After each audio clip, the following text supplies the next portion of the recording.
If you're moving to the Oregon coast with children, of course, schools are going to be top of mind for you. So there are several school districts up and down the Oregon coast. Some are really small, some are a little bit bigger than others, but all of these school districts are relatively small outside of one. We'll talk about that in this video. Now, this video is not meant to steer you toward one school district or another or tell you which one is the best, which one is the worst. I'm not really supposed to do that as real estate professionals. And of course, this is going to be up for you to discern what is best for you and of course your family, your children. So I will link to all of the school districts in the description of this video. We're going to talk about the school districts, how many there are, look at some of the ratings a little bit, but again, we're not going to dig too much in depth into which school district is best and which ones you should avoid. So if you are moving to the Oregon coast with children, you want to learn more about what the school districts look like, stay tuned to learn more.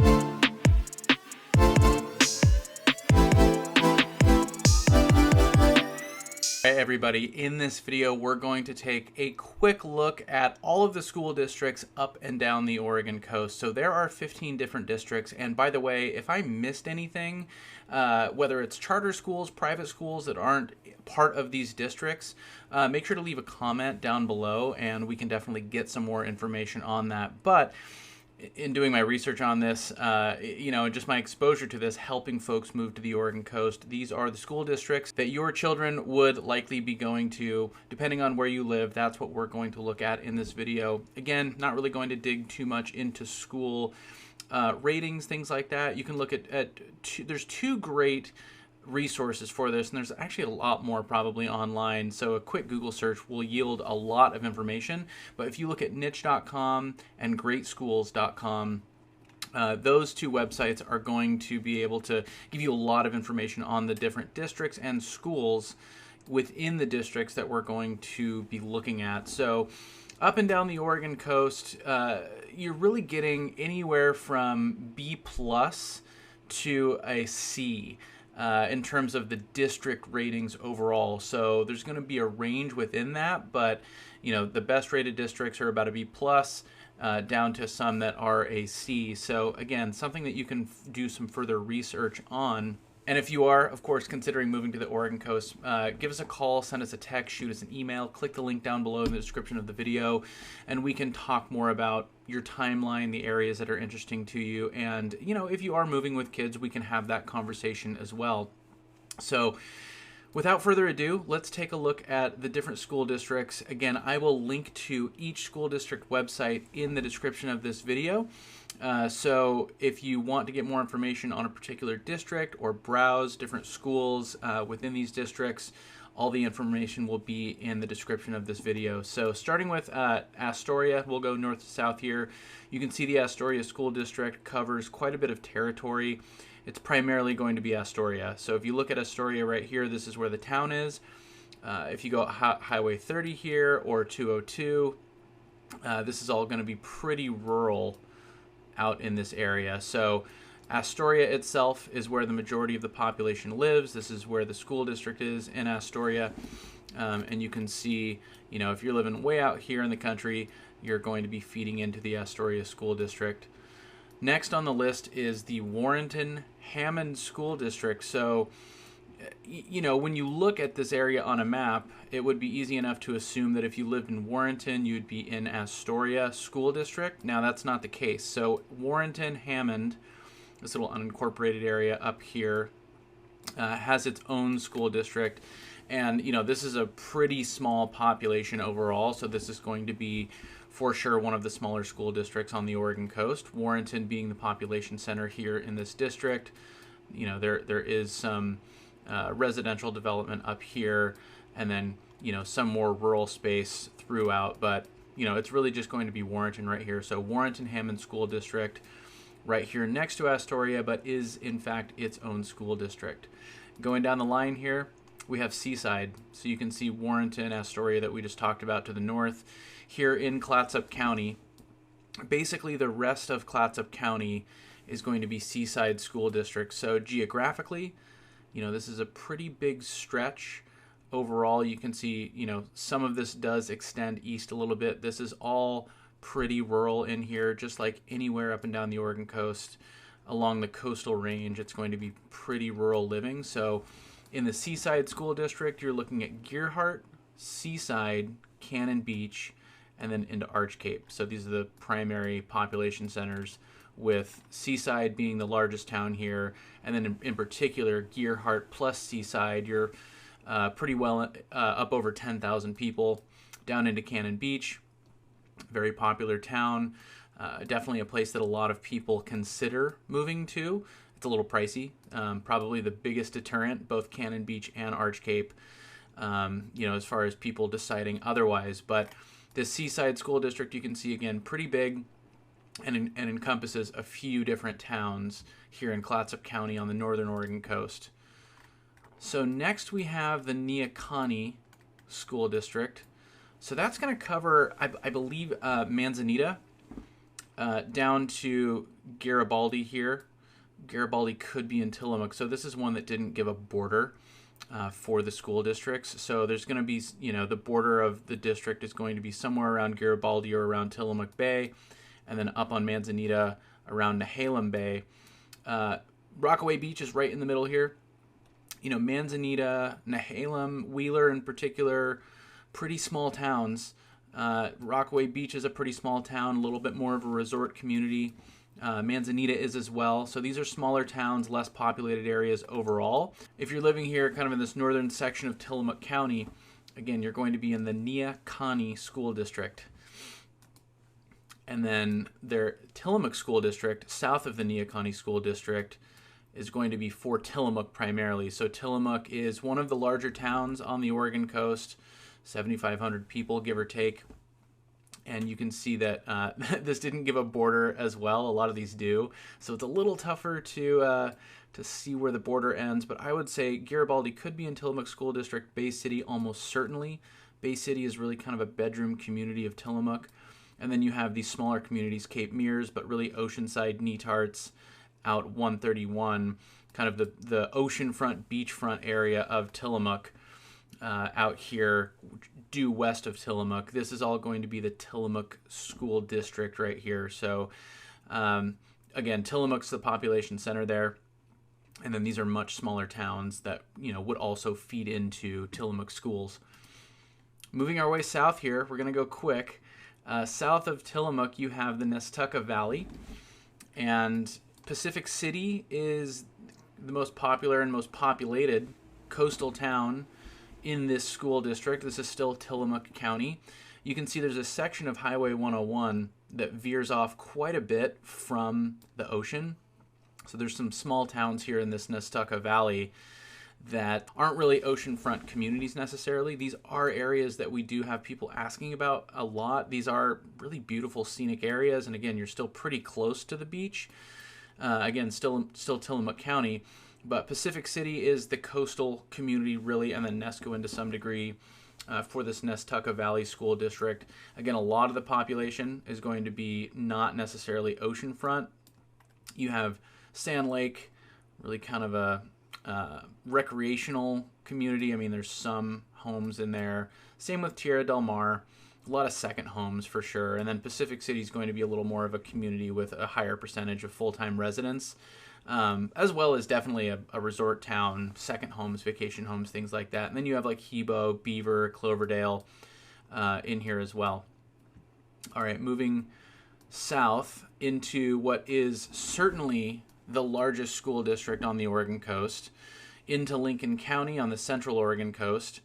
You have the Lincoln County School District, so Lincoln City and Newport being the largest towns here in the Lincoln County School District. Lincoln City, about 10,000 people. But really, when you look at communities like Otis, Lincoln Beach, Glen Eden Beach in here, it's probably closer to like 15,000 people throughout this stretch. So a pretty populated area, especially, if Depot Bay kind of continues this area south. So this whole area is going to easily be about 15,000 people, I'd say. So a pretty populated area for the Oregon coast. And then similarly, when you look at kind of the bottom half of the Lincoln County School District, you have Newport, another town of 10,000 plus. But then when you include Toledo, when you include even like Waldport throughout this corridor, again, easily over 15,000 people here as well between these communities. You can see some of these communities out these highways that go east from the coast. Again, really pretty rural through here. So there are folks who live up here. These are areas, again, that we do get asked about a lot. A little more off the grid, definitely small town, and really not even small town, but rural living throughout here. So really get a good mix. Newport, then Waldport, then Yachats, the southernmost town in Lincoln County and in that Lincoln County school district. So Lincoln City, again, Newport, Waldport, Yachats, those are the, and Depot Bay, those are kind of the incorporated communities. And then Seal Rock, Otter Rock, these are areas that do have some residential development as well. Moving right along, we have the Siuslaw School District. So you can see this is just south of Lincoln County into Lane County. Lane County is where Eugene is, and there's just a small sliver of Lane County that's on the coast. So a lot of these counties on the Oregon coast are purely coastal counties. Lane County being the exception, one of two exceptions actually. We'll talk about that here in a second. But the Siuslaw School District servicing Florence primarily. There's some smaller communities, Dune City, up here in Heceta Beach, which really is Florence, but like over in Mapleton, it actually looks like the school district doesn't go out all the way to Mapleton, but there are some more rural areas that would feed into this as well. But Florence is the population center, another town of about 10,000 people, and this is the Siuslaw School District. So some of the names are a little more straightforward. Names like Neocani, Siuslaw, local indigenous names. That somebody seeing it for the first time, it might be a little bit hard to pronounce. So yeah, Neocani, and then of course here we have Siuslaw. Continuing south from that little section of Lane County, we're into actually Douglas County, which is where Roseburg is. The county just kind of creeps up and has this little piece of the coastline. Reedsport School District servicing Reedsport, Winchester Bay, right here. Again, all pretty rural throughout here. So Reedsport. Really the kind of the only population center or town in this school district. Continuing south, we're into the North Bend School District. So south of Reedsport, you get into Lakeside and then North Bend. And you can see North Bend connected here to Coos Bay. So this here, Oregon's Bay Area, this is the most populated area of the Oregon coast. There are two different school districts, North Bend having its own school district, Lakeside being a part of that. So if you're over here on the east side of the bay, or of course in town in North Bend, or if you are up, Saunders Lake, there's some homes around there, and then Lakeside, it's a community that a lot of people like. I mean, you're right on this enormous lake. It's gorgeous. North Bend has its own school district, and then of course you have the Coos Bay School District, which you can see pretty big footprint geographically. The rest of this Bay Area, Coos Bay area, is in the Coos Bay School District. So it's really just this sliver of kind of the population center in North Bend, and then north is North Bend School District, and then Coos Bay School District is going to be, again, Coos Bay with being the population center here. You have like Barview and Charleston out here, smaller communities as well. Moving south, we're going to get into the Bandon School District. So Bandon is also in Coos County, really about 20 minutes, more or less south of Coos Bay. So pretty close, but it does have its own school district. And, these two communities are, do feel distant. They're pretty close distance-wise, but it's pretty rural, going to and from. I mean, there's definitely a clear separation. Say if you were to drive from Bandon to Coos Bay or vice versa. So it does make sense that Bandon would have its own little school district. This is probably also going to be one of the smaller school districts on the Oregon coast. It's really just Bandon right here, where you have the population center feeding into this Bandon school district. Port Orford and Langlois have their own school district as well. Langlois here, Denmark. These are really small little communities. If you're driving south from Bandon, and then Port Orford is the population center of this school district. And this is a small town, one of the more isolated, if not the most isolated town on the Oregon coast for sure, because you have Bandon to the north, Gold Beach to the south, and you're 45 minutes, between both of them, north or south. So Port Orford, pretty isolated. Some people do really like the community. I know for some people it does feel a little bit too isolated. Either way, if you're in Port Orford, you're in this school district here. This area does have its own little school district. So 2 more here. South of Port Orford into Gold Beach. This is the Central Curry County School District. Nasika Beach, Ophir, Pistol River, these are little communities. Gold Beach is the population center here. Beautiful area, right where the Rogue River comes out. Highly desirable. We have a ton of people inquire about this area, as well as Brookings, which we'll talk about here in a moment. But Gold Beach does have its own school district.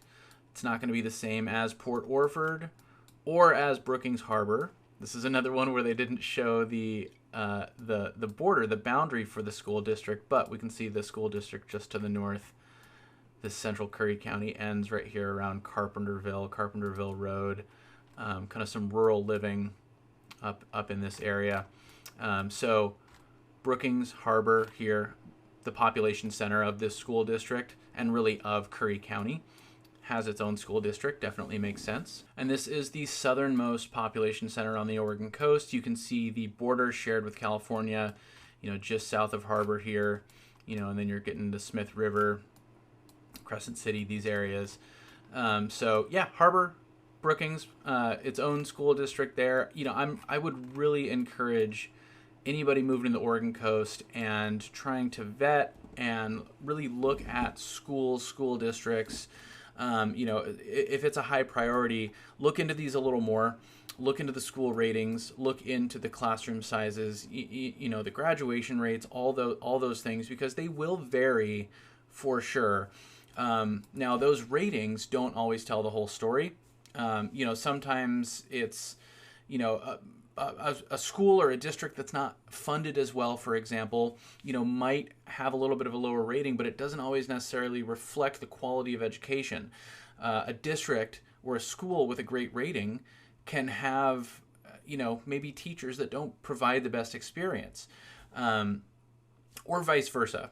So there's a lot of resources online, again, to look more into this.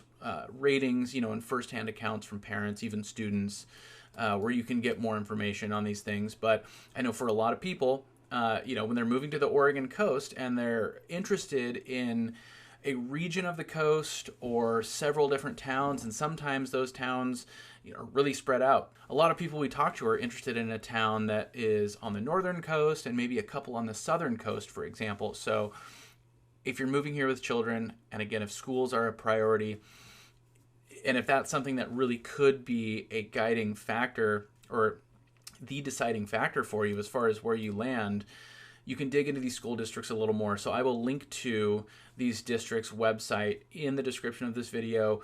Do your research, look online, look into these schools, and we're happy to answer any questions to the best of our ability as well. Now, if this video is helpful, make sure to hit the like button. That helps us out a lot. If you want to get more videos like this, make sure to hit the subscribe button, tap the little bell to get notified every time we drop a new video. And if you are thinking about moving to the Oregon coast, give us a call, send us a text, shoot us an email, or click that link down below in the description of the video and schedule a Zoom call with us. And on that call, we can talk about, not just your budget, your timeline, but also what your priorities are. What are the things that are really going to sway your decision one way or another as far as what community you end up choosing to move to on the Oregon coast. As always, we really appreciate you watching, and until next time, we'll talk to you later.